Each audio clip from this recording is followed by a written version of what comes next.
Day 14 of Green Bay Packers training camp is here, and man, there's a lot to talk about from today's practice. Unfortunately, including many new injuries to go over. This was the final practice before the Packers head to Indianapolis tomorrow, and then they have their joint practice on Thursday. So let's go over all Day 14 training camp practice highlights, and then also go over all the takeaways and injury updates, players that left with injury today, and also players that returned from injury. If you're enjoying the Packers training camp content here on this channel, do me a favor and go down and click the subscribe button. I post highlights and takeaways every single day of practice for the Green Bay Packers. So if you want to stay in the loop and not miss anything for your Green Bay Packers, go and click the subscribe button. All right, so let's dive right into it and bring the screen up.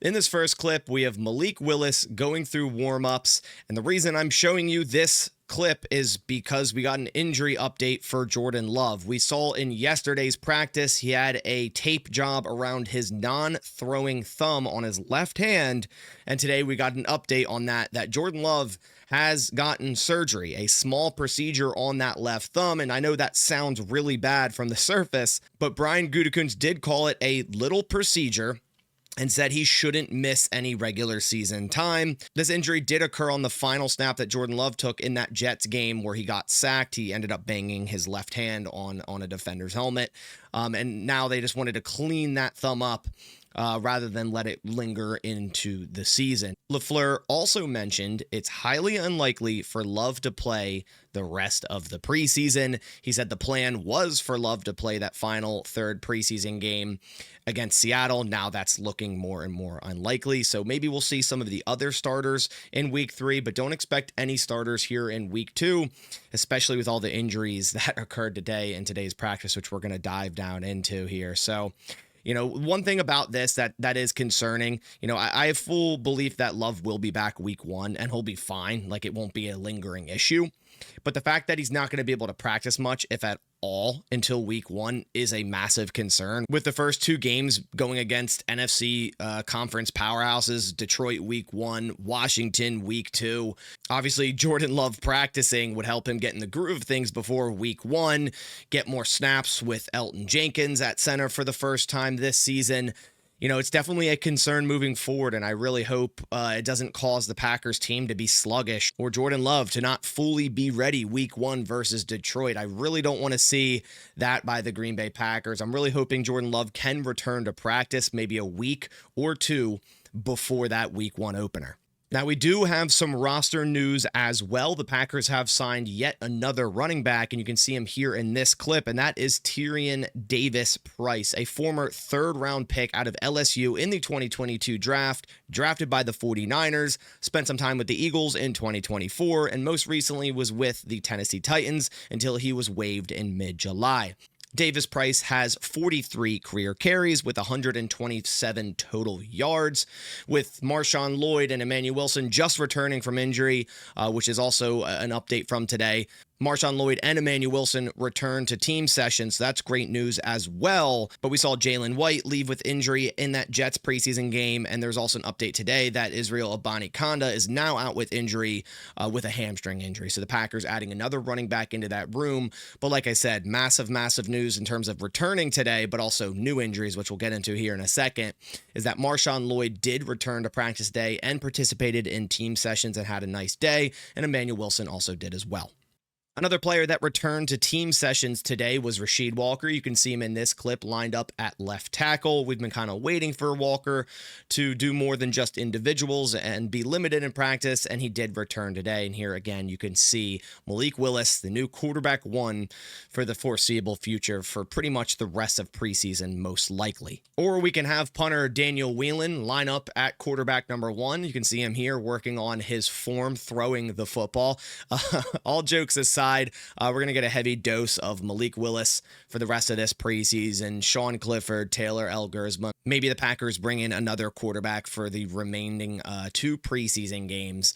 But, it's unfortunate because we have a joint practice on Thursday, a joint practice against the Seahawks next week. And Jordan Love definitely won't be participating in the one this Thursday, and most likely not the one against Seattle next week as well. Here's a clip of Malik Willis finding the net in the early portion of practice as we go over some of the other remaining injury news. Still out of this practice with injury is Zane Anderson, Jaden Reed, Xavier McKinney, Tay Wicks, Nate Hobbs, Isaiah Dunn, Christian Watson, Colin Oliver, and John Williams. And like I said, players that returned to team today, Rasheed Walker, Marshawn Lloyd, Emmanuel Wilson, and also cornerback Kamal Haddon. Now diving into the takeaways from day 14 of Green Bay Packers training camp. As I mentioned earlier, a lot of new injuries today. Obviously, it started out this morning with the news about Jordan Love. And then later in practice today, there were a couple other injury scares. Romeo Doubs collided with Evan Williams on a deep ball, and he was very slow to get up. It appeared to be his lower back, but he did walk off on his own, then entered the Don Hutson Center. Hopefully, this is nothing serious, and more so not a concussion yet again. We know Romeo Doubs has struggled with many concussions last season. Now wears that Guardian cap, and I'm really hoping that's not the case, because that could be something very, very serious for Romeo Doubs. I mean, right now the wide receiver room is just super, super banged up. We have Christian Watson on the PUP, Jaden Reed and Tay Wicks still out of practice. Savion Williams also stepped off to the sideline today with an undisclosed issue. I'm not really sure what it was. And now Romeo Doubs. The Packers are really down to the bottom of their roster in terms of wide receivers. And I guess this is why they have signed so many in the past weeks with Will Shepard, Isaiah Nair. Now both of those guys going to be getting and seeing more snaps. Now, it was also a big day for Luke Musgrave, who caught a deep corner route from Malik Willis early, then later in practice caught another corner route deep for a 30-yard touchdown. And the Packers continue to involve him vertically in this offense. But of course, when it rains, it pours, and he was also injured towards the end of practice. He collided with Lucas Van Ness, and both went to the sideline. Now, this was right before the end of practice, so, who knows if they were to be able to return or not, but something to monitor going forward. So all the new injuries in today's practice, of course, Jordan Love, Lucas Van Ness, Luke Musgrave, and Romeo Doubs. The Packers are definitely going through a little bit of an injury bug right now. Now, finishing up the takeaways from today's practice, it was a padded practice. Of course, like I said, Malik Willis at quarterback number 1. Isaiah McDuffie was back in as linebacker number 3. Last week, we saw a lot of Isaiah Simmons as linebacker number 3. Didn't have the best preseason outing, and now it seems like the Packers throwing Isaiah McDuffie back into that spot. During 1v1s, there was a lot of poor throws with Jordan Love not throwing the football, although Tucker Kraft did beat Evan Williams 3 out of 3 reps. Savion Williams had a nice contested catch on a slant route versus Keyshawn Nixon, and McCole Hardman did beat Kalen King deep, but dropped the pass. So a week for McCole Hardman ever since that poor performance in that Jets game. The player of the day on defense most definitely was Edgerrin Cooper, who on the first play of teams had a tipped pass, which he also intercepted from Malik Willis. Just a massive day for Coop, who had a ton of blitzes at linebacker and a ton of pressures today, including a sack on Taylor Algersma, and also blew up a screen pass intended for Emmanuel Wilson. As I mentioned at the beginning of this video, Marshawn Lloyd returned to practice today, and he looked great. He just moves different out there, very shifty, can change direction and stop on a dime. It's just about him staying healthy. There's a lot of hype around Marshawn Lloyd and finally getting to see him here in year 2, but he just needs to stay healthy, and I'm really hoping he can get through this Colts preseason game, which I fully foresee him suiting up in now that he's back at practice today, fully healthy, and also just the entire preseason and head into the regular season, week 1, healthy. I think we all collectively want that for Marshawn Lloyd. We've just yet to see it, but he had a nice day of practice today. Malik Willis also probably had his best throw of camp, just an unreal throw to Matthew Golden.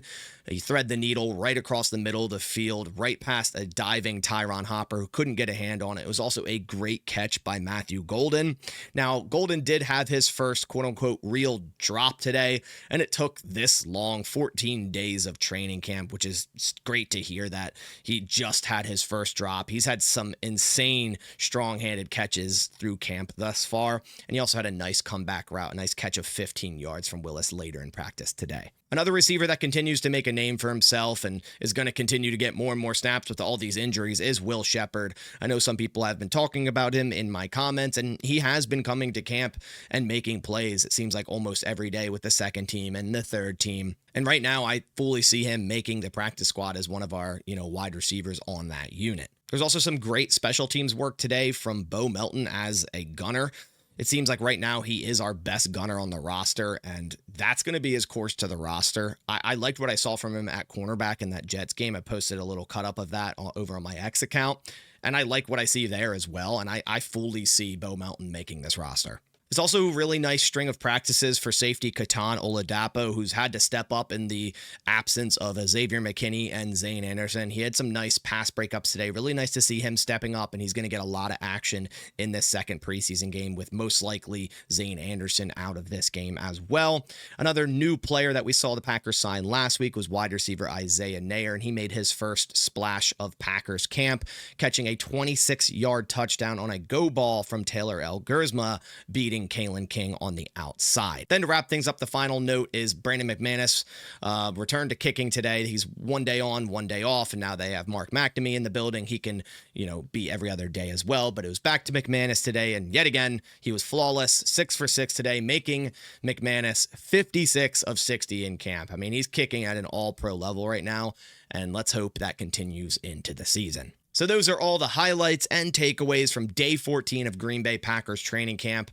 Just so many unfortunate injuries today. I'm really hoping none of these are significant. At the end of the day, it seems like Loves isn't significant, but I really wish he would be able to be on the practice field heading into that very tough week 1 and week 2 game.